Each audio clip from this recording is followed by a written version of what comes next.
A Sendit oggi parliamo di spotter, in particolare di questo Vector Optics Liberty 20-60x60.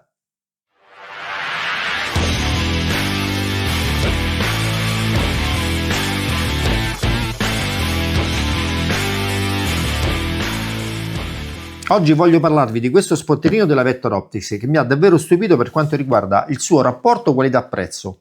Allora, si tratta di un oggetto davvero piccolo e leggero e peraltro economico nel prezzo di acquisto, ma dalle grandi prestazioni. L'ho provato direttamente sul campo, poi vi faccio vedere il video.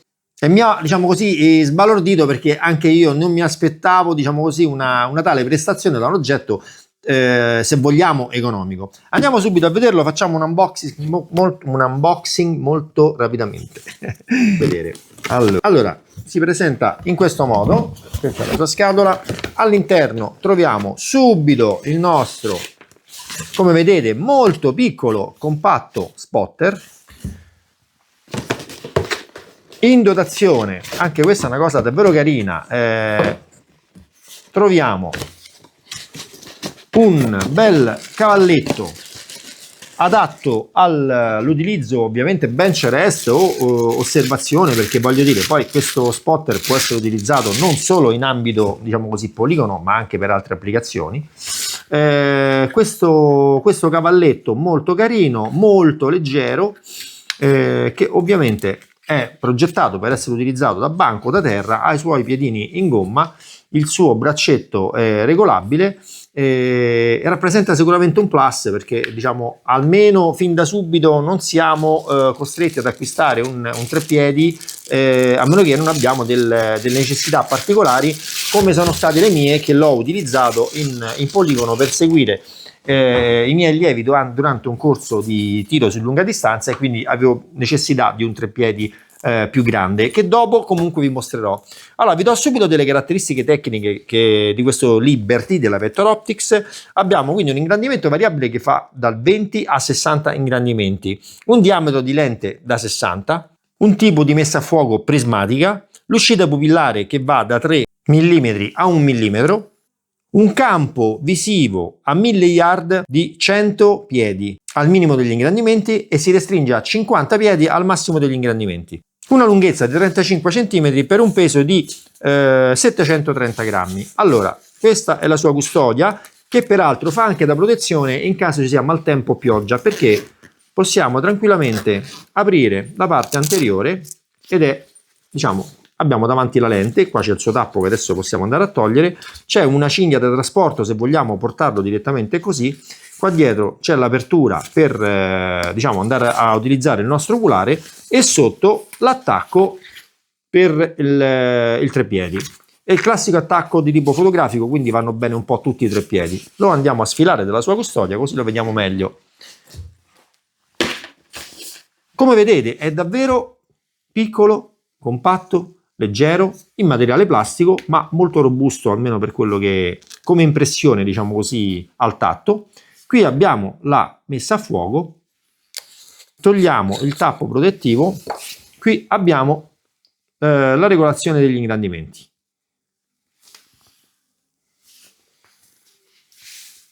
Il tappo protettivo della nostra lente e, cosa molto carina, potrebbe tornare utile, all'interno del tappo abbiamo una bussoletta. Questo spotting scope quindi è davvero compatto, davvero leggero, e per l'impiego che ne dovevo fare io avevo bisogno di un cavalletto più grande che ora vi mostro, quindi ho preferito abbinare questo strumentino con un treppiedi della Conus, che è questo che vedete qua. Un treppiedi molto compatto, leggero, ma davvero utile, che ha, diciamo, alcune prerogative che sono queste indicate qua, ma che adesso vi mostro dal vivo. Ed eccolo qua il nostro Conus nella sua bella custodia, che ci viene data sempre all'interno della scatola, custodia da trasporto da campo, con una borsetta per mettere eventuali altri accessori.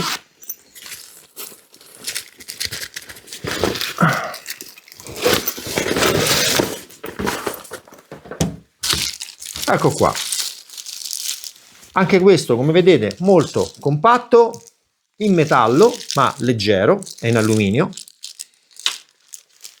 gambe estensibili con dei piedini che sotto hanno una punta, e se vogliamo utilizzare la gomma ci basta girare diciamo, la parte esterna in maniera che la punta si trovi all'interno. In questo modo non rovineremo eventualmente una superficie morbida, un tavolato di legno, un pavimento, dovunque la stiamo applicando. Se invece siamo in un campo aperto, magari un prato, quello che sia, possiamo, diciamo così, far sporgere le punte per quanto noi vogliamo, che si possono davvero, diciamo così, penetrare nel terreno e quindi darci un'ottima grip.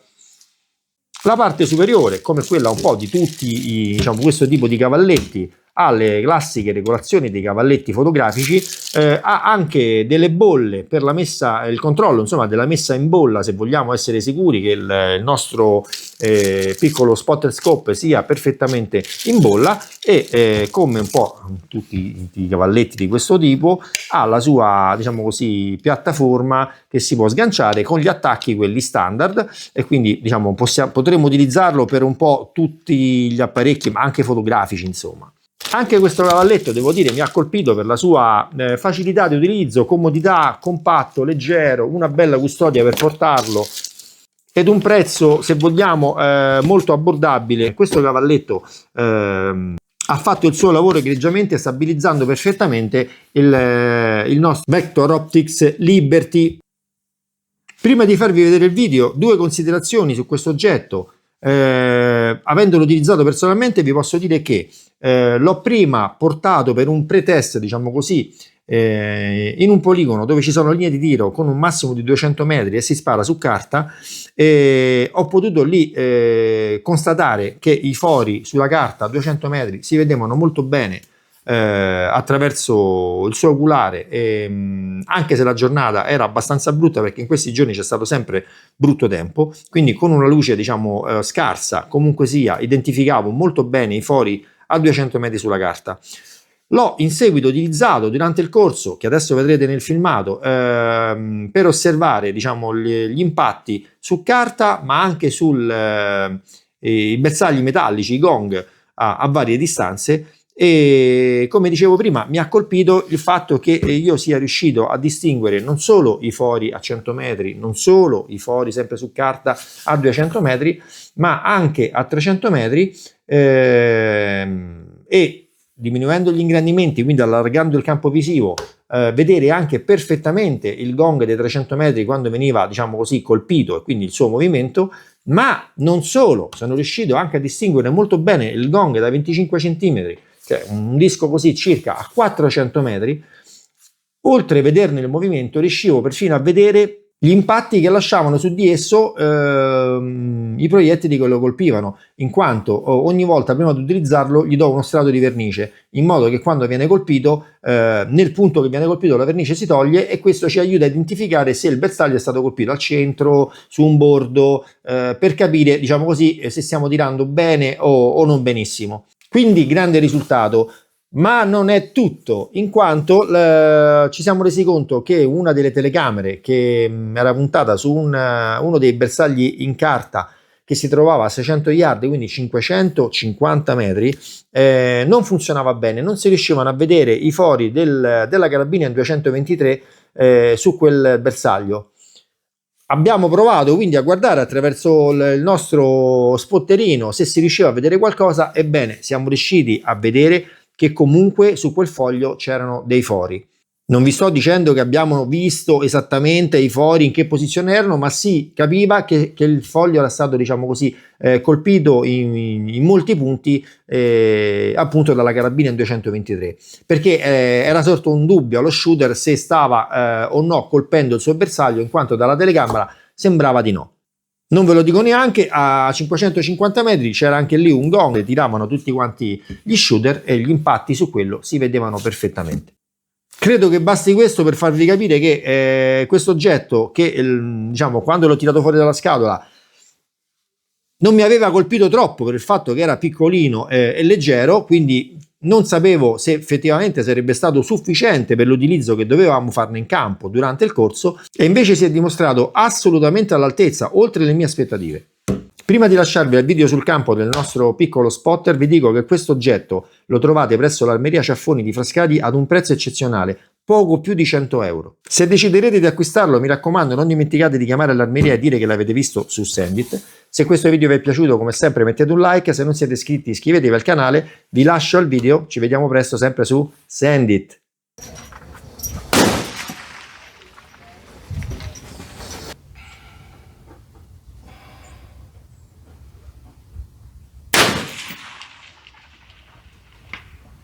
Impact!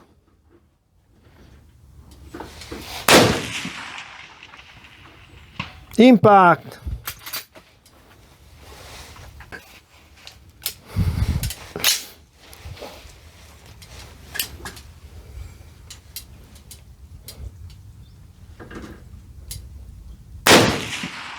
Impact in alto a destra.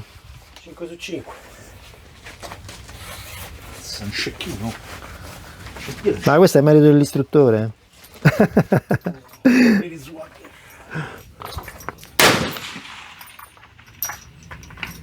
Impact in alto a sinistra, ma impact. Sì, grazie. Però state a prendere la piastra 30x30, insomma 35x35, ragazzi, a più di mezzo chilometro.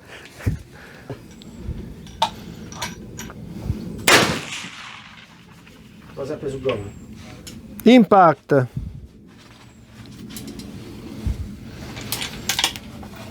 Cazzo, bello, bella azione. Quello è in Vergara, dico bene?